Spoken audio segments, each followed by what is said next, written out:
आर्यांश उसकी बात सुनकर कहते हैं, इसी से काम चला लीजिएगा, क्या मतलब है? तुम्हें पता है ना तुमने अभी अभी क्या किया है? आशी जो अपने चेहरे को नीचे ही झुकाई हुई थी, मगर आर्यांश चाह रहे थे कि आशी उनकी निगाहों में अपनी निगाहें डालकर बात करे, और इसी वजह से वो ठीक तरीके से खड़े होते हैं और अपने हाथों को बाउंड्रीज से हटाते हुए आशी के चेहरे को अपने हाथों में भरते हैं और उसके चेहरे को अपनी तरफ उठा देते हैं। आशी अभी भी अपनी नज़रों को नीचे झुकाने की पूरी कोशिश कर रही थी, मगर आर्यांश उसके गालों पर टैप करते हुए कहते हैं, मुझे देखकर बात करो आशी। आशी जब तक सिर जल्दी से नाम मिलाते हुए कहती है, नहीं, मेरा दिल बाहर निकल आएगा, ऐसा लग रहा है कि अभी अभी बस मरने वाली हूँ, प्लीज़ मुझे जाने दीजिए। और वो जल्दी से अपनी आंखें ज़ोर से बंद कर लेती है। आर्यांश उसकी हालत देखकर हल्का सा हंसते हुए कहते हैं, अभी तो तुमने मुझे ठीक से किस भी नहीं किया, इतने में तुम्हारी हालत ख़राब हो रही है। आशी जो कहती है, देखिए आप समझ नहीं रहे, मैं बिल्कुल भी रोमांटिक लड़की नहीं हूँ और ये सब मुझे बिल्कुल भी आता नहीं, पता नहीं क्या हो रहा है मेरे साथ। मेरी बॉडी ठीक तरीके से काम नहीं कर रही, मेरा दिमाग भी काम नहीं कर रहा है, बट मुझे क्या बोलना है क्या नहीं मुझे ये भी समझ में नहीं आ रहा। इससे पहले कि बेहोश हो जाऊँ, हाँ अब मुझे जाने दीजिए प्लीज़। आर्यांश जो कहते हैं, अरे इतना क्यों घबरा रही हो, ऐसे भी कोई यूनिक काम थोड़ी ना कर दिया तुमने, और तुम इसे किस कह रही हो?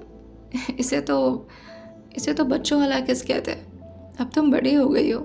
आशी जो कहती है, मैं इससे तो और कुछ नहीं कर सकती, मेरी हालत ख़राब हो रही है, प्लीज़ मुझे जाने दें। उसकी बॉडी सच में काँप रही थी। आर्यांश जो उसके फोरहेड पर अपने होंठ को हल्का सा टच कराते हुए कहते हैं, अच्छा ठीक है, मैं छोड़ देता हूँ तुम्हें। जैसे ही आर्यांश ने आशी के गालों से अपने हाथ को हटाया था, आशी के अंदर थोड़ी बहुत हिम्मत आती है और फिर वो अपने आप को संभालते हुए वहाँ से जाने लगती है कि तभी आर्यांश जो अपने हाथों से आशी की कलाई पकड़ते हुए उसके दोनों हाथों को अपने दोनों हाथों में भरते हुए कहते हैं, वेल अगर ये तुम्हारा गिफ्ट था तो this was the best gift जो कि अब तक मुझे मिला है। मुझे इससे ज़्यादा और कुछ चाहिए भी नहीं था। आशी धीरे धीरे अपनी पलकों को ऊपर की तरफ ले जाकर आर्यांश को देखती है और वो भी अपने हाथों को आर्यांश के हाथों से अच्छे से मिलाते हुए कहती है, मुझे घर जाना है। आशी के होंठ जो हल्का हल्का कांप रहे थे, शायद ठंड की वजह से या फिर आर्यांश के इस तरह उसके हाथ पकड़ने की वजह से। आर्यांश की आंखें जो लगातार आशी के चेहरे को एक्सप्लोर कर रही थी और उनका मन कर रहा था कि वो इस मोमेंट को हमेशा के लिए अपने दिल में कैप्चर करके रख लें। आर्यांश जो कहते हैं, चलो मैं छोड़ देता हूँ तुम्हें, और ये बोल करके वो उसके एक हाथ को अपने एक हाथ से छोड़ते हैं और उसके दूसरे हाथ को अपने एक हाथों में पकड़े हुए फिर से रूम के अंदर आ जाते हैं। आशी के कपड़े जो हल्के हल्के भीग गए थे और उसके बदन पर अभी भी उसी तरह बौछार की कुछ बूंदें जो कि उसके सिर से नीचे गिरते गिरते उसके पूरी बॉडी पर जा रही थी। आर्यांश की नज़र जो आशी के फोरहेड से गिर रहे एक ड्रॉप की तरफ जाती है और जैसे जैसे वो नीचे जा रही थी, आर्यांश की नज़र भी उसी तरफ जाती जा रही थी। जैसे ही वो ड्रॉप आशी के कॉलर बोन तक आता है, आर्यांश झटके से उसे रोक देते हैं और अपने हाथ में लेते हुए कहते हैं,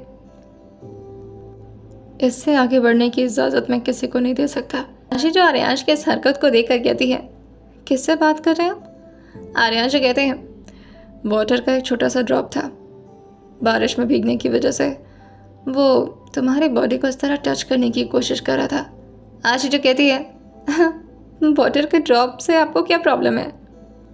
आर्यांश जो आशी के कॉलर बोन को हल्का सा अपने एक हाथ से छूते हैं और फिर धीरे धीरे नीचे जाते हुए कहते हैं, इससे आगे बढ़ने की इजाज़त अभी जब मुझे ही नहीं है तो फिर मैं एक वाटर ड्रॉप को भी कैसे जाने दे सकता हूँ। और उनकी नज़र आशी के ब्लाउज पर चली जाती है।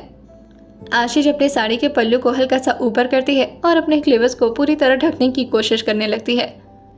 आर्यांश जो आशी को देखकर कहते हैं, घबराओ नहीं, मेरी नीयत इतनी भी गंदी नहीं है जो बिना तुम्हारी इजाज़त के इधर उधर जाए। आशी जिसके कानों में जैसे ही आर्यांश की बात पड़ती है, आशी का दिल और ज़्यादा आर्यांश के लिए पिघलने लगता है। जैसे ही आर्यांश रूम के बाहर आते हैं, आशी जो कहती है, ऐसे कैसे जाएंगे, कोई देख लिया तो? आर्यांश उससे कहते हैं, डोंट वरी, मेरे स्टडी रूम से अटैच्ड एक बैक डोर है, हम वहाँ से जाएंगे। और आर्यांश अपने स्टडी रूम का दरवाज़ा खोलते हैं वैसे तो वह स्टडी रूम लग नहीं रहा था, वो एक कॉरिडोर की लाइब्रेरी थी जिसके अंदर एक बटन लगा हुआ था। जैसे ही वो बटन प्रेस करते हैं, वो लाइब्रेरी जो पूरी तरह से अलग हो जाती है और वो डोर का शेप ले लेती है। आशी जो इस रहस्यमय चीज़ को देखकर शॉक होते हुए पूछती है, ये अंदर कमरा है? मुझे तो लगा था कि ये सिर्फ एक छोटा सा बुक शेल्फ है। आर्यांश उससे कहते हैं, ऐसे बहुत सारी चीज़ें हैं जो यहाँ पर तुम्हारे सामने रहेंगी मगर तुम्हें नज़र नहीं आएंगी। आशी जो आर्यांश के बात पर अपना सर हाँ मिलाते हुए अपने मन में ही कहती है, बात तो सही है, जो दिखता है वो होता नहीं और जो होता है उसे देखने के लिए बहुत हिम्मत और बहुत ज़्यादा मेहनत की ज़रूरत पड़ती है। और अगर एक बार असलियत देख ली तो फिर सिर्फ दिल में नफरत रह जाती है। उसकी आंखें जो इस वक्त आर्यांश के बैग पर थीं, बारिश की बूंदों की वजह से आर्यांश का वाइट शर्ट जो कि पूरी तरह उनके बॉडी पर टच हो रहा था और उनके बैक मसल्स को पूरी तरह उभार कर दिखा रहा था। आशी की नज़र उनके बैग से हट करके जैसे ही उनके उस हाथ पर जाती है जिस हाथ से उन्होंने इस वक्त आशी के हाथ को पकड़ रखा था। आशी जो अपने मुंह में आए थूक को अंदर घोटते हुए आर्यांश के हाथों को देखने लगती है। वही आर्यांश जो पीछे से बाहर निकल जाते हैं और शाश्वत को तुरंत ही कॉल लगाते हुए कहते हैं, गाड़ी लेकर आओ मेरी, बैक डोर के साइड में, मैं बैकयार्ड के पास खड़ा हूँ। शाश्वत जो उन्हीं के मेंशन में रहा करता था, बस उसका बिल्डिंग दूसरी तरफ था और वहाँ से गैराज भी पास में था। शाश्वत जो एक गाड़ी लेकर के थोड़ी ही देर में उन लोगों के सामने पहुँच जाता है। वहीं बैक डोर के साइड में काफ़ी अंधेरा था। शाश्वत जो पहले समझ नहीं पाता कि आर्यांश के साथ ही लड़की कौन है। जैसे ही शाश्वत ने उस लड़की को देखा था जो कि पूरी तरह से साड़ी में भीगी हुई खड़ी थी, वो उसे ठीक से पहचान तक नहीं पाता कि आशी ही है, लेकिन फिर उसके बॉब कट हेयर को देख करके वो समझ जाता है कि ये तो वही चंचल आशी है। लेकिन इस हालत में आशी आर्यांशी के साथ क्या कर रही है? शाश्वत जो कन्फ्यूजन में लगातार उन दोनों को देखे ही जा रहा था कि तभी आर्यांश उसके सामने आकर कहते हैं, तुम हटोगे तब तो जाकर के बैठूंगा ना मैं। शाश्वत होश में आते हुए कहता है, हाँ सर, मैं खोलता हूँ दरवाज़ा। और ये बोल कर कि वो जल्दी से आर्यांश के लिए दरवाज़ा खोलने लगता है। पहले मैं ही बैठ जाऊँ? शाश्वत जी कहता है, सॉरी सर, मैं मैम की तरफ का भी दरवाज़ा खोलता हूँ। और ये बोल कर कि वो जल्दी से पैसेंजर सीट के पास आने वाला होता है कि आर्यांश उससे कहते हैं, तुम निकलो यहाँ से, मैं कर लूँगा। और वो आशी का हाथ पकड़े हुए ही आशी को पैसेंजर सीट की तरफ ले आते हैं और उसके लिए दरवाज़ा खोलते हुए कहते हैं, चलिए। आशी जो हल्का सा स्माइल करती है और अंदर की तरफ आकर के बैठ जाती है। वहीं आर्यांश भी दूसरी तरफ से ड्राइविंग सीट पर आकर बैठ चुके थे। जैसे ही गाड़ी स्टार्ट होती है उसमें एसी ऑटोमेटिकली ऑन हो जाता है। वहीं आशी को वैसे भी काफ़ी हद तक ठंड लग रही थी और ऊपर से एसी की हवा जो उसे और ज़्यादा ठंडा कर रही थी। आर्यांश जो कांपते हुए आशी को देखकर कहते हैं, ज़्यादा ठंड लग रही है, ब्लोअर ऑन कर दो। आशी जैसे ही आर्यांश को इतनी छोटी छोटी बातें नोटिस करते हुए देखती है तो अपने आप से कहती है, ये कुछ ज़्यादा प्रिंसेस ट्रीटमेंट नहीं दे रहे और ये तो एकदम से ग्रीन फ्लैग लग रहा है। क्या इनके साथ शादी कर लूँ? नहीं नहीं नहीं, मैं क्या सोच रही हूँ? और जब से ये साड़ी पहनी हो ऐसा लग रहा है कोई जादू टोना हो गया मेरे ऊपर। पूरी तरह लड़की बनती जा रही हूँ और साथ में इनकी तरफ इतना ज़्यादा अट्रैक्ट भी होती जा रही हूँ। कि तभी आशी की नज़र अचानक से आर्यांश के उसी हाथ पर पड़ती है जिस हाथ से इस वक्त आर्यांश गाड़ी ड्राइव कर रहे थे। उनके एक हाथ जो कि स्टीयरिंग पर लगातार इधर उधर घूम रहे थे और वहीं एक हाथ जो गियर के पास थे। आशी जो अपने ठीक बगल में रखे आर्यांश के हाथ को जैसे ही देखती है वो फिर से अपनी थूक को गटकते हुए कहती है, इतना सेडक्टिव हाथ किसका होता है यार? आज तक नोटिस क्यों नहीं किया मैंने? इनके वेन्स काश एक बार टच कर पाती। नहीं नहीं नहीं, डेस्परेट लगूंगी अगर ये सब पूछूंगी तो। और ये सब तो पुकी लड़कियों का काम होता है, मैं ये सब थोड़ी ना करूंगी। लेकिन न चाहते हुए उसकी नज़र लगातार आर्यांश के एक एक वेन्स को एक्सप्लोर कर रही थी। वहीं उसका एक हाथ जो उसके दूसरे हाथ से छूट करके आर्यांश के हाथ की तरफ अपने आप ही बढ़ता जा रहा था, लेकिन फिर उसका दूसरा हाथ उसके हाथ को पकड़ते हुए कहता है, चुपचाप से अपने हाथ को ऐसे यहीं रखो और खबरदार जो उनके हाथ को टच किया तो कितना गंदा लगेगा, और तुम्हारी तो उनसे शादी भी नहीं होने वाली है, फिर इतने गंदे नियत से क्यों देख रही उन्हें? और फिर वो अपना चेहरा सामने की तरफ कर लेती है, लेकिन फिर से उसका चेहरा घूम करके आर्यांश के उसी हाथ पर जाता है जहां वो लगातार गाड़ी को ड्राइव कर रहे थे। और जैसे ही वो टर्न ले रहे थे, आशी का दिल जो एकदम से बस एक बार आर्यांश के हाथ को टच करने के लिए दौड़ता जा रहा था, वो फिर से अपनी निगाहों को आर्यांश के हाथों पर टिकाने लगती है कि तभी आर्यांश जो गियर चेंज करते हैं और फिर अपने हाथ को आशी के हाथ के पास ले जाते हुए उसके हाथ को धीरे धीरे सहलाते हुए कहते हैं, क्या हुआ? देख सकती हो तुम, इतनी इजाज़त दे रखी है मैंने तुम्हें। आशी जैसे ही आर्यांश की बात सुनती है, वो अपने एक हाथ को देखती है जिस हाथ पर अभी अभी आर्यांश ने अपना हाथ रख दिया था।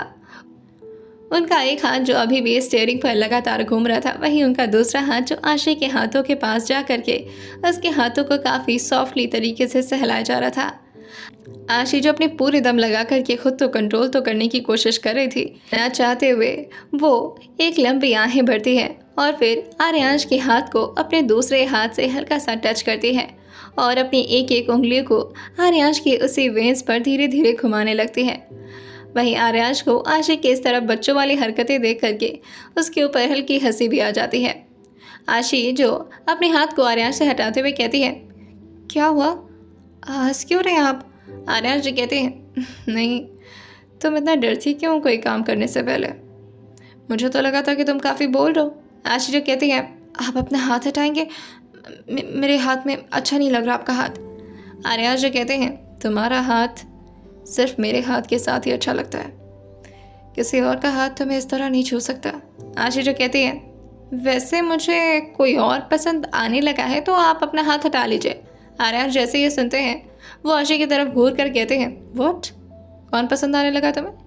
आशी जो कहती है, आने लगा है ना कोई और, आपको अभी क्या मतलब है इन सब चीज़ों से? अभी आप मेरे हस्बैंड नहीं बने, जब बन जाएगा तब बात करेगा इस तरह से। और ये बोल करके वो जल्दी से आर्यांश के हाथ को फिर से उसी गियर पर रखते हुए कहती है, आप गाड़ी चलाने में प्लीज़ कॉन्सेंट्रेट करें, कहीं ऐसा ना एक्सीडेंट करवा दें आप।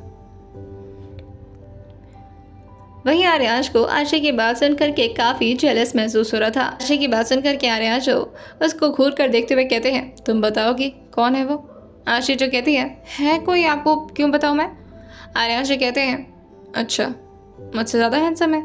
आशी जो कहती है, हैंडसम नहीं है, खूबसूरत है वो, इतना ज़्यादा खूबसूरत कि बस उसे देखती रहूँ। Oh my God. आर्यांश जो कहते हैं, खूबसूरत है? हाँ लड़कों के लिए खूबसूरत वर्ड, तब तो कोई स्टूपिड ही होगा। आशी जो कहती है, हाँ स्टूपिड तो आप कह सकते हैं, लेकिन बहुत क्यूट है, बस उसे देखती हूँ तो देखती रह जाती हूँ। आर्यांश को इस तरह चिढ़ता हुआ देख करके आशी हंसते हुए कहती है, अब मज़ा आया ना? मेरे ऊपर क्यों हंस रहे थे अभी थोड़ी देर पहले? आर्यांश जो कहते हैं, तुम बच्चों की तरह हरकत कर रही थी इसलिए। आशी जो कहती है, मैं सिर्फ आपके हाथ के वेंस देख रही थी, बहुत ज़्यादा अच्छे हैं आपके हाथ। आर्यांश जो कहते हैं, वैसे तुम्हारे लिए ही हैं। आशी जो आर्यांश की बात को क्लियरली समझ नहीं पाती और वो अपनी भौवें से कोर कर उनसे पूछती है, मेरे लिए है मतलब? आर्यांश जो कहते हैं, हाँ तुम्हें खुश करने के लिए काम आएंगे। और ये बोल कर के वो फिर से अपने हाथ को गियर से हटा करके आशी के हाथ पर रख देते हैं। आशी अपने हाथ हटाते हुए कहती है, मुझे खुश करने में ये क्यों काम आएंगे? आर्यांश से कहते हैं, वैसे ये सारी बातें ज़्यादा वल्गर हो जाएंगी, हम इस बारे में शादी के बाद बात करते हैं। और जैसे ही आर्यांश ने इतना बोला था, आशी उनकी बातों को अच्छी तरह से समझ चुकी थी, क्योंकि थी तो वो भी काफ़ी बदमाश और डर्टी माइंडेड लड़की। आशी जल्दी से अपना चेहरा खिड़की की तरफ घुमा लेती है और अपने होठों पर अपने हाथ को रख देती है, क्योंकि उसे थोड़ी बहुत हंसी भी आने लगी थी। वहीं आर्यांश के होंठ जो कि एक तरफ से हल्के से झुक जाते हैं और वह स्मग करते हुए एक बार आशी को देखते हैं और फिर से गाड़ी ड्राइव करने लगते हैं। थोड़ी ही देर में आशी का घर आ चुका था। जैसे ही आशी का घर आता है, आर्यांश जो उससे कहते हैं, तुम्हें क्या इस गाड़ी में ही रहना है रात भर? आशी अपना सिर ना हिलाते हुए कहती है, नहीं क्यों? आर्यांश जो कहते हैं, तुम्हारा घर आ गया है तो मैं जाना नहीं है? आशी जो कहती है, ओह मुझे पता ही नहीं चला, कुछ ज़्यादा ही जल्दी आ गया ना? आर्यांश जो कहते हैं, मुझे देखते देखते अगर वक्त काटोगी तो वक्त का पता नहीं चलेगा तुम्हें। आशी जो कहती है, कुछ ज़्यादा ही अपने आप को हीरो समझने की ज़रूरत नहीं है, ठीक है? आर्यांश जैसे कहते हैं, मुझे खुद को हीरो समझने की ज़रूरत नहीं है, वो तो तुम्हारी आंखों ने आज खुद ही डिक्लेयर कर दिया। आशी जो कहती है, ऐसा कुछ नहीं है। आर्यांश जो कहते हैं, जिस तरह से तुम मुझे लगातार देख रही थी, मुझे इससे ज़्यादा हैंडसम बनने की ज़रूरत नहीं है, मैं इतने में ही काफ़ी खुश हूँ। आशी जो आर्यांश की बात पर अपना नाक सिकुड़ते हुए कहती है, कुछ भी खुद की तारीफ कोई आपसे करना सीखे, बढ़िया है। और ये बोल करके वो झटके से दरवाज़ा खोलती है और बाहर निकल जाती है। अभी भी बारिश काफ़ी तेज़ थी। आर्यांश जो अपने विंडो का ग्लास नीचे करते हुए आशी से कहते हैं, हे माय फ्यूचर वाइफ। आशी जो पीछे मुड़ करके आर्यांश को कहती है, मैं आपकी वाइफ नहीं हूँ। आर्यांश जो कहते हैं, मैंने फ्यूचर वाइफ बोला है। आशी जो कहती है, अच्छा ठीक है, बोलिए। आर्यांश अपनी आंखों को हल्का सा छोटा करते हुए कहते हैं, एक पिक मिल सकती है। आशी जो कहती है, क्या पिक? आर्यांश जो कहते हैं, हाँ, एक पिक्चर अगर तुम क्लिक करके भेज देती तो अच्छा रहता। आशी जो कहती है, और उसका क्या करना है? आर्यांश जो कहते हैं, नहीं, कुछ गलत काम नहीं करना है, बस रात में अगर देखने का मन किया तो। आशी जो कहती है, हाँ, रात में मेरी फ़ोटोज़ देखेंगे बैठ करके। आर्यांश जो कहते हैं, मेरा बर्थडे है रात में और उस वक्त तो तुम होगी नहीं, तो तुम्हारे साथ ऐसे ही सेलिब्रेट कर लूँगा। आशी जो कहती है, ठीक है, मैं देखती हूँ 12 बजे के बाद। आर्यांश जो कहते हैं, कोशिश करना, और हाँ, ऐसी हालत में खींचना प्लीज़। आशी जो कहती है, ऐसी हालत में क्यों? आर्यांश जो अपनी नज़र को उसकी आंखों से शिफ्ट करके उसकी कमर पर लाते हुए कहते हैं, ऐसे ज़्यादा अच्छी लग रही हो। जैसे ही आशी उनके नज़रों को फॉलो करती है, वो अपनी कमर पर अपनी पल्लू को अच्छे से ढकते हुए कहती है, बहुत गंदे हैं आप। और ये बोल करके वो पूरी तरह अपने बाल को झटकती है और वहाँ से अंदर चली जाती है। वहीं आर्यांश भी अपने विंडो का ग्लास ऊपर करते हुए गाड़ी को यू टर्न करते हैं और वहाँ से जाने लगते हैं। वहीं वो गाड़ी में बैठे बैठे ही पैसेंजर सीट की तरफ देखते हैं, जहाँ पर अभी थोड़ी देर पहले आशी बैठी हुई थी, और वो उस तरफ देखकर उसके सीट को हल्का सा टच करते हुए कहते हैं, अब कौन से नए गुल खिला रही हैं आप मोहतरमा? मुझे पता है कि तुम इतनी रात में मुझसे मिलने तो नहीं आई थी। ऐसा कौन सा काम था जो तुम्हें मेरे ही मेंशन के अंदर आकर करना था? और बगीचे में छुप करके क्या कर सकती हो तुम? युवान से तो आज तुम्हारी बात भी नहीं हुई है, और साथ में तुम्हारा फ़ोन भी ट्रैप नहीं हो रहा है। खैर, तुम अगर थोड़ा बहुत दिमाग लगा करके मुझे डिफीट करना चाहती हो तो श्योर, डू इट। लेकिन शायद अभी तुम्हें मेरी ताकत का अंदाज़ा नहीं है। बहुत जल्द पता लगा लूँगा मैं। ये जानते हैं आखिर क्या पता लगा पाएंगे आर्यांश आशी के प्लानिंग के बारे में, और क्या आशी को कोई क्लू मिल पाएगा आर्यांश के उस अड्डे का जहां पर 40 लड़कियां किडनैप्ड हैं। आइए जानते हैं इसे आने वाले एपिसोड में, और सुनते रहिए पोस्ट मैरिज विद मिनिस्टर सिर्फ और सिर्फ स्टोरी विद सौम्या के साथ।